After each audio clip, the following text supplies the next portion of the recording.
I'm, really thrilled and blessed to be able to do something that I really enjoy, and to be able to watch the athletes progress through the amateur ranks and hopefully get into a professional organization is a real honor for me to be able to say, I had my small part in helping that athlete make it to the next level. There's so many talented fighters here in just Las Vegas alone that for our matchmakers here at Tuff-N-Uff, it's really easy to call the head coaches at the gyms and ask them for a list of who's ready. I think the fighters really want to fight for Tuff-N-Uff, and luckily because of that, we have our fair share of fighters to pick from. We generally will look for talent sometimes if we're having trouble, like matching up a really talented guy or girl that's probably, let's call it maybe his last or her last stop before turning pro, and they've got a pretty substantial record and it's hard to find a local competitor to match them up.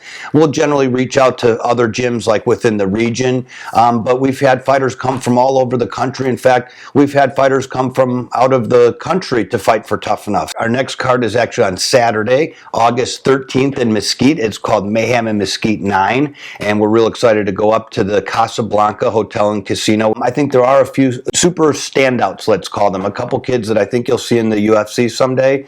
One local in particular, his name is Shane Shapiro. He's a really talented jiu-jitsu guy. His brother's also a professional fighter who came up through the Tuff-N-Uff ranks, Jerry Shapiro.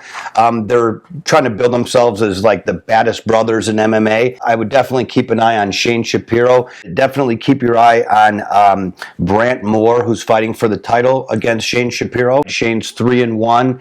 And Brant's 7-3. So the combined record there, I think, is pretty talented, and we should definitely see fireworks there. The success of Tuff-N-Uff is obviously very important to me. Success can be, I think, calculated in a variety of different ways. Some people would look at it from a financial perspective. Of course, I hope that this thing can make a ton of money someday, but we're really not in it for that. We're in it to continue the legacy, which my brother started. His goal was to find the future stars of our sport, and thank God he had the foresight to focus on the amateurs back in 2008 when he got amateur MMA approved in Nevada.